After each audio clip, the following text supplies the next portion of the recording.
Hey everybody, welcome to Brickvault. My name is Mike and today we have a new 2017 Star Wars set for you. That is the Y-Wing. We haven't seen a Y-Wing ship in a while now, so I'm pretty excited to get this built. The Y-Wing set is recommended for ages 8 to 14, that is set number 75172, and it has 691 pieces. Included we have 5 minifigures, there are 4 characters and an astromech droid, and of course a pretty cool build for the Y-Wing ship along with some accessories and equipment. Alright, let's see how many bags are inside the box. Alright, so inside we have 5 labeled bags from 1 to 5. There is one big book for a manual as well as a set of stickers. I love building Star Wars ships, so pretty much let's get started and get this ship done.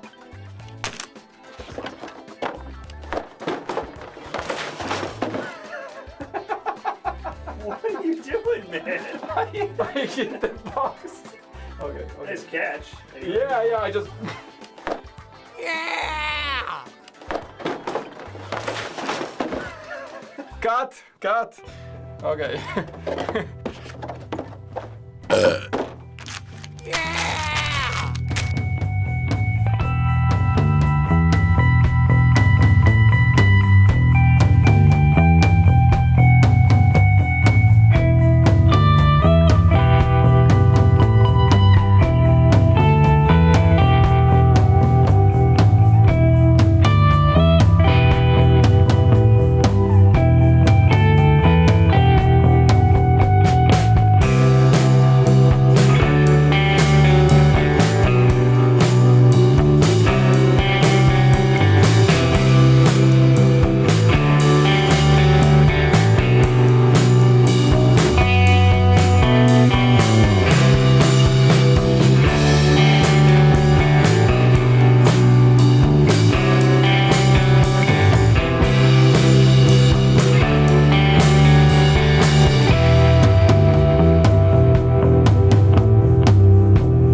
Alright, so the ship is totally complete and the first impression is that it is very solid. As you can see, that is the classic interpretation of the Y-Wing, which means it is the stripped down version without any armor. So both the engines as well as the hull have pretty much every single electric or hydraulic system exposed. The shape of the main cabin is very good. The canopy piece has of course a print on it, as in most Star Wars vessel sets, and you can see the double ion cannon at the very top.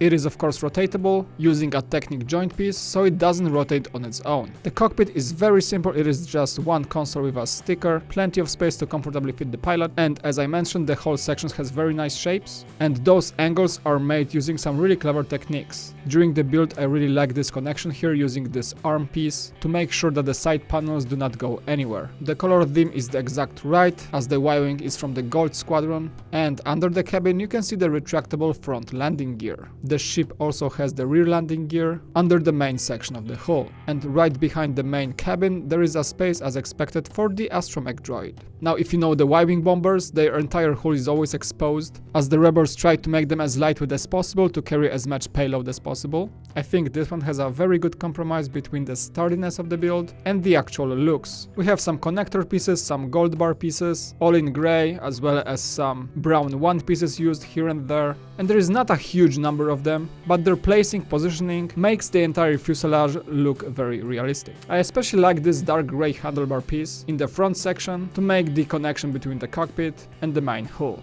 I think that looks pretty cool. And this main hull is not only the looks, but it holds the main play feature of the set, because we have a fully working bombing bay. That means you can load in the bombs right through this opening in the top. They land in the mechanism made from some Technic pieces, and you can rotate this gear in the back to move the bombs inside the bay in a rotating fashion, and that way you can drop them from the bombing hatch right underneath the ship. I think that is pretty cool and makes the Y-Wing an actual bomber. And speaking of armament, I forgot to mention that the ship of course has the spring-loaded shooters right underneath the main cabin. Unfortunately, those are a bit exposed, but do not break the overall profile or the shape, and are actually quite accessible for the user to shoot.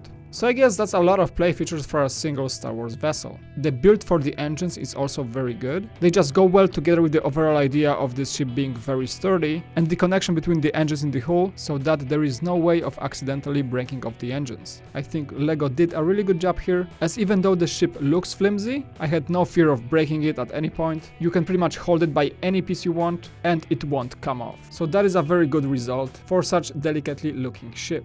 But back to the engines, we have some stickers on the main part of them, but the overall design is very good. I especially like those skate pieces in silver that connect the main tank to the engine exhaust. And along with those Technic crossbars, precisely complete the look. And I am so glad that they went this route, because not only this ship is very solid, as I mentioned numerous times, but at the same time it also makes for a great display piece. And the set is not only the Y-Wing itself, we also get a playable accessory in the form of this Payload Loader that seems to be a small hovercraft with a crane. There is a seat for the operator along with the control panel and a small trailer to carry on the spring-loaded projectiles along with a pair of bombs. And I like the way you can actually load the bombs onto the ship, because you can just pick them up with the crane and load them through the top hatch into the bombing mechanism. I think that is pretty cool that they added it to the entire set, as I think a number of those sets, thanks to that piece of equipment, can be a great addition to any custom built Star Wars hangar. But alright, let's see what's happening in the Minifigs department of this set. First off, we have the Y-Wing pilot, and this is kind of disappointing because he is not exclusive. That is the exact same pilot we have seen in the Rogue One U-Wing set. He has the very same face expressions, the very same helmet, and the very same print for the torso, which is still a very good print, don't get me wrong. It is just that I was expecting a pilot that might be somewhat unique, probably closer in looks to a Gold Squadron member. Next up, we have the Stormtrooper. Again, exactly the same guy we have seen in a number of sets, battle packs, just a classic trooper that probably cannot hit a barn from 5 meters. But this next guy is an exclusive. His name is Morov, and he has some brief screen time in the Rogue One movie. And first impression of him, he looks kind of like a Wampa. I was even thinking if there is like any kind of Wampa style race that is intelligent enough to be a rebel trooper, well, pretty much he looks like it. Morov's entire body has this nice print for white fur. You can also see some utility belt print on his legs, which is pretty cool, I think. And the entire head along with his fur coat is a very nice mold. You can see it is multiple colors. There is some kind of a life support system, maybe even a translator device on his chest, and he has some kind of a mask on his face. There is also a print for his eyes, and overall it looks really good. I like this fig a lot. Also, he comes with this massive backpack with his equipment, as seen in the Rogue One movie, and it can pretty much hold everything along with his main rifle. I think that is single-handedly the best figure in this set, and one of the main reasons to actually get it. And the next character is a Mon Calamari Admiral, that is Admiral Rudd.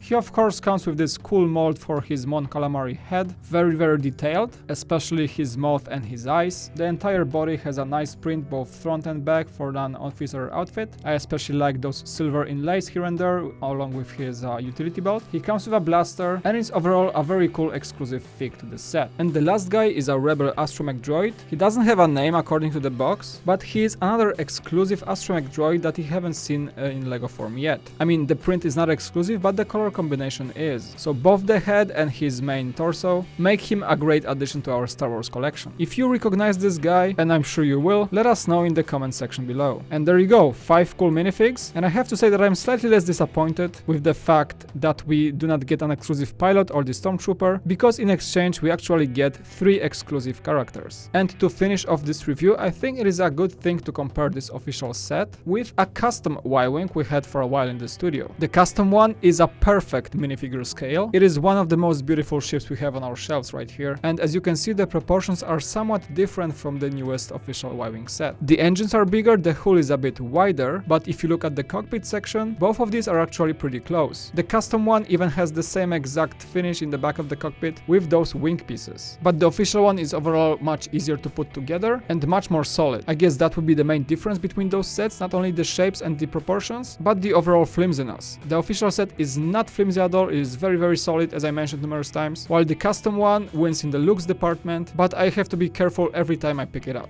Also, the astromech droid in the back sits in a completely different way in the custom set, because the width of the hull in the custom one allows the droid to sit that way. So overall, I think that the custom set is closer to the original design in terms of proportions, but at the same time, the official LEGO Y-Wing is not losing badly in this matter. It still looks very good. And remember, of course, that the official one has added play features features and still catches the shape of the ship while using much less pieces. So if you want a Y-Wing that will look great on your shelf, thanks to this newest set you don't have to hunt for the UCS one that LEGO released, or any of the older ones for that matter, because the newest one will work just as fine. All in all, don't be afraid to get it. It looks great. Alright guys, so that is it for this Y-Wing review. Pretty cool set. I have my Minifig scale custom Y-Wing right here, slightly bigger, but LEGO did a very good job on this one right here. Pretty cool set, kind of excited to have it in our collection. And thank you again so much for watching. Remember, if you like our content, you can hit those like and subscribe buttons underneath the video. If you want to purchase this set, there is a link in the video description below as well. So without further ado, thank you again so much for watching. My name is Mike, and I'll see you again on Breakboat.